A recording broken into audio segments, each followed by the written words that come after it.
El siguiente espacio contiene temas que pueden resultar inapropiados para los niños. Sugerimos la presencia de un adulto.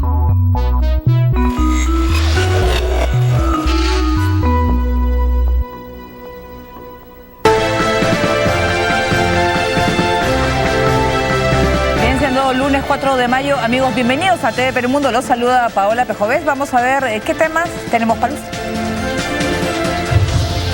Chile presentó sus primeros alegatos frente a Corte Internacional de Justicia de Naciones Unidas por la demanda boliviana para una salida al mar. Los representantes de Santiago rechazaron la competencia del tribunal, fortaleciendo el Tratado de Paz de 1904 entre ambas naciones. Y de las casi 1000 mujeres secuestradas por Boko Haram, más de 200 están embarazadas. Naciones Unidas y el gobierno de Nigeria abrieron un campo para acogerlas y tratarlas. Y conozca por qué la pelea del siglo podría ser el fraude del siglo. Exboxeadores y expertos consideraron un engaño el combate entre Mayweather y Manny Pacquiao. Muy bien, de esta manera empieza TV Perimundo.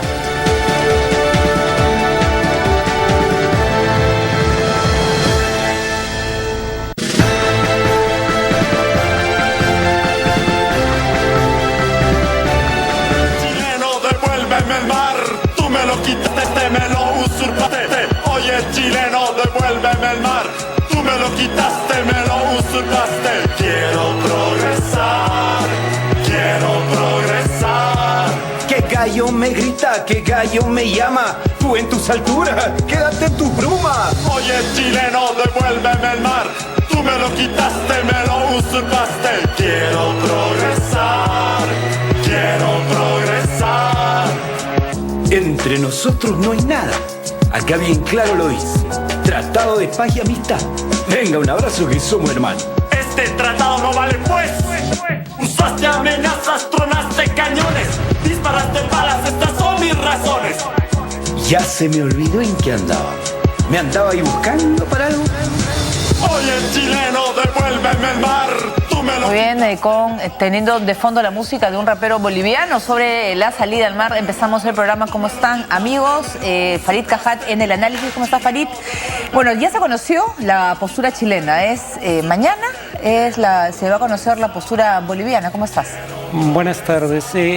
Pues sí, va a haber luego una nueva presentación de Chile, finalmente una nueva presentación boliviana, y ahí se cierra la fase oral de la discusión sobre la competencia de la Corte, no sobre el fondo de la cuestión. Así es, nosotros les contamos que el gobierno de Michelle Bachelet presentó hoy los alegatos en la Corte Internacional de La Haya para responder la demanda marítima interpuesta por Bolivia. Chile busca demostrar que no existe competencia o entidad que permita a Bolivia una salida soberana al Océano Pacífico. Es por eso que ambas delegaciones viajaron a Holanda para exponer ante el Tribunal de Justicia de La Haya sus alegatos. Desde el Palacio de la Moneda, la mandataria Michelle Bachelet hizo un llamado a los chilenos a estar tranquilos, pues confía en la solidez del equipo jurídico. Que estar tranquilo porque nuestra gente ha hecho la tarea bien, ¿no es verdad? Nosotros estamos usando este primer recurso que es la objeción preliminar. Y bueno, estoy segura de tener una defensa muy sólida y muy con argumentos jurídicos muy adecuados. El encargado de iniciar esta primera ronda de alegatos fue el equipo chileno al mando del agente Felipe Bulnes, quien cuestionó el cambio de discurso de Bolivia, que intenta modificar lo acordado en el Tratado de Paz y Amistad firmado por las naciones vecinas en 1904. Si Bolivia tiene derecho a la salida soberana al Pacífico, es un asunto que se resolvió en el Tratado de Paz, establecido en 1904. Por consiguiente, esta cuestión no le compete a la Corte, según el marco legal del pacto que se firmó. Esta Corte debería sentenciar que no tiene jurisdicción en este caso. Bulnes precisó que el interés del presidente Evo Morales no sería solo que se obligue a Chile a negociar, sino que se conceda soberanía marítima, pedido que el Estado mapuche ve imposible. El argumento del agente chileno fue replicado por el canciller de ese país, Heraldo Muñoz, quien lamentó que La Paz pretenda negociar la reivindicación del territorio chileno en lugar de una solución al conflicto. Antes del inicio de los alegatos orales en la Corte Internacional de La Haya, desde la ciudad de La Paz, el presidente de Bolivia, Evo Morales, aseguró que es obligación de su país defender la justicia para retornar al mar. Es nuestra obligación defender la vida, pero también defender la justicia. Es nuestra obligación demostrar con solidez, con muchos argumentos históricos, con argumentos jurídicos ante la comunidad internacional, que Bolivia tiene que volver al Pacífico con soberanía, y por eso saludamos el acompañamiento de todo el mundo. Estas palabras las dio durante una ceremonia de izamiento de la bandera de reivindicación marítima, un acto simbólico que marca el inicio de la presentación de alegatos de su demanda en Holanda.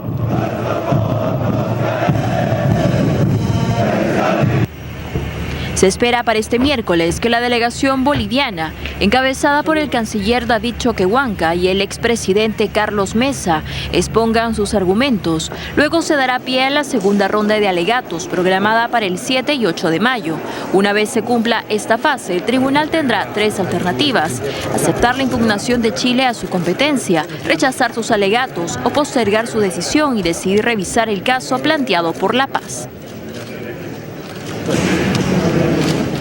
Así es, vamos a hablar del tema entre Chile y Bolivia y lo que se está viendo en la competencia, ¿no? Farid, sí es si le corresponde o no a la Corte participar en este proceso, ¿no? Claro, digamos, cuando un país es demandado ante la Corte, el país en cuestión tiene 2 opciones.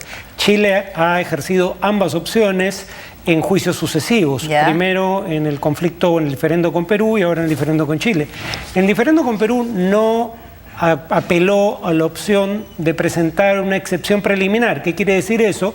Que se le dice a la Corte, el tema ya ha sido resuelto por un tratado entre las partes, luego entonces la Corte no tiene competencia para ver el caso. Pese a que en el caso de Perú, Chile alegaba que había un tratado de límites, no le planteó a la Corte que no era competente, pero es la Corte la que decide si es competente o no. En el caso de Bolivia, la de Chile sí está diciendo ya hay un tratado entre las partes que ha resuelto el fondo de la cuestión y por ende la Corte debe declarar que no es competente para ver la materia. La Corte puede fallar a favor de Chile o puede fallar a favor de Bolivia de 2 maneras distintas. La primera es decir sencillamente Chile se equivoca, sí tenemos competencia en la materia. La segunda es decir el fondo de la cuestión está tan imbricado con los alegatos de esta excepción preliminar, de esta fase del proceso, que nos pronunciaremos sobre ambos, digamos, tras ver los alegatos sobre el fondo de la cuestión. En cualquiera de los 2 casos el proceso seguiría. ¿Tú cómo has visto los argumentos de Chile? ¿Los has visto sólidos? A ver, Chile tiene un punto clave que sí es sólido. Hay un tratado entre las partes que ha resuelto el límite marítimo. Claro, que ya está cerrado ese tema. Se supone que no hay nada que discutir. El argumento de Bolivia, sin embargo, es el siguiente. Siendo eso en principio cierto, Bolivia no ha apelado a su argumento histórico según el cual el Tratado de 1904 no es válido. Siendo cierto que el tratado está vigente, Chile ha hecho actos unilaterales de Estado que son fuente de derecho, que generan derecho, y esos actos unilaterales serían ofrecimientos que Chile ha hecho desde el siglo XIX hasta hace unos años, en reiteradas ocasiones, en donde implícita o explícitamente ha reconocido su disposición a negociar la posibilidad de una salida con soberanía al Océano Pacífico para Bolivia, y que esos actos unilaterales generan en Chile la obligación de negociar para lograr ese resultado. Entonces, claro, lo que Chile alega es que Bolivia en el fondo quiere cuestionar la validez del tratado, pero como no puede hacerlo de manera frontal, lo hace de manera, digamos, rodeando, mejor dicho, la cuestión, y será la Corte la que tendrá que decidir cuál es la verdad de los hechos, o en todo caso cuál es la verdad jurídica. Claro, es que si ya hay un tratado que simplemente ya dejó, o sea, ya, ya simplemente punto final en el tema, ¿por qué tienes que negociar una salida soberana al mar? O sea, si ya perdiste la guerra, ya perdiste el acceso al mar. Por estas acciones unilaterales de Chile. O sea, lo que Bolivia dice es, después de firmado el tratado, Chile reiteradamente ha ofrecido a Bolivia negociar para concederle una salida soberana al mar. Y en el derecho internacional esas acciones tienen consecuencias jurídicas. Pero no puede ser algo político, más como para simplemente ya quedamos y conversamos luego y simplemente dejo que pase el tiempo y simplemente dilato algo que al final va contra el propio tratado, ¿no? A ver, lo que Bolivia puede lograr de la Corte es que la Corte diga que efectivamente los actos unilaterales, que repito, el derecho internacional los contempla como generadores de derecho, si reúnen las condiciones que el derecho internacional establece para que se constituyan en tales, en actos unilaterales de Estado, podrían obligar a Chile a negociar de buena fe, pero dudo mucho que la Corte concluya que esa negociación tiene necesariamente que concluir con la cesión a Bolivia de una salida con soberanía al Océano Pacífico. Esa es la parte del argumento boliviano que me parece, digamos, difícil de lograr aceptación por parte de la Corte. La salida soberana, ¿qué significa? Que Bolivia busca un territorio o acceso, por ejemplo, con Perú ya lo tiene, ¿no? Claro, pero ese es territorio peruano. Cuando tú dices salida soberana, lo que estás diciendo es que ese territorio es boliviano y está sometido íntegramente a las leyes bolivianas. O sea, ya pasó, ya sucedió hace más de 100 años, por decir la guerra. Imagínate, todo el mundo reclamaría, ¿no? Nuevamente, el derecho internacional contempla la idea de que los actos unilaterales de los estados generan derecho. ¿Pero qué significa? Entonces, la pregunta es si los ofrecimientos reiterados, por lo menos dos fundamentales, en 1950 y 1975 de Chile, de negociar con el fin de conceder una salida soberana al mar a Bolivia, generan derechos en Bolivia, hubo obligaciones en Chile, eso es lo que tendrá que establecer la Corte. Claro, porque sí, pues es más difícil que Chile quiera ceder o no territorio, aunque sea un pedacito, 1 kilómetro cuadrado o lo que sea, a Bolivia. Eso puede terminar pues en algo que se puede ir prolongando en el tiempo y verse de aquí a muchísimos años más. Claro, digamos que Chile tiene la ventaja, en este caso, a diferencia del caso de Perú, de que Bolivia no le está pidiendo a la Corte, a diferencia de Perú, que defina un límite entre las partes.